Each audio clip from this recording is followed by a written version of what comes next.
ბათუმის შემდეგ რუსთავი ქალაქში საზეიმო ღონისძიებები ამ დრომდე გრძელდება. პარალელურად გამოფენილია სამხედრო ტექნიკა. დამოუკიდებლობის დღეს ეიბობენ გარდაბანშიც. დეტალებით რუსუდან ლოვაძის ჩავთავთ რუსუდან გისმენთ. დიახ, ამ დროისთვის რუსთავის ცენტრალური მოედანი უკვე ხალხით არის სავსე. შესაძლებელია ითქვას, რომ ქალაქში საზეიმო ღონისძიებები უკვე აქტიურ ფაზაში შევიდა.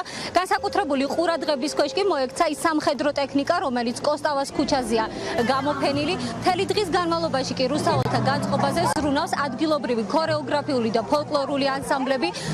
ასევე აქტიურ მონაწილეობას იღებს დღევანდელ ღონისძიებაში რუსთავის თეატრალური დასი. მათ ღია ცის ქვეშ წარმოადგინეს პატრიოტულ თემაზე შექმნილი სპექტაკლი.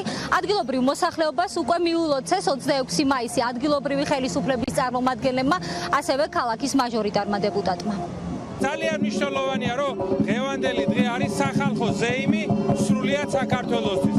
ძალიან მნიშვნელოვანია, რომ ეს დღე არის არა მილიტარისტული დემონსტრაცია, არამედ ეს არის თავდაცვის სამინისტრო, ყველა სამინისტრო, მთავრობა, ხალხი, საზოგადოება ერთად ზეიმობს ამ დღეს. საკმაოდ კარგი განწყობა არის, ხედავთ კიდევაც, რომ მოსახლეობა საკმაოდ აქტიურად ათვალილებს ქართულ ტექნიკას.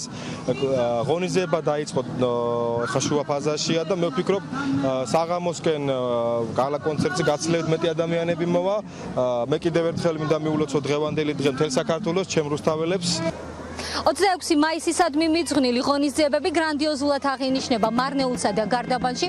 გარდაბანში ადგილობრივი მოსახლეობის განწყობაზე ზრუნავს ფოლკლორული ანსამბლი ბეთანია, ასევე ერთმანეთის პარალელურ რეჟიმში იმართება სხვადასხვა კულტურული და სპორტული ღონისძიებები.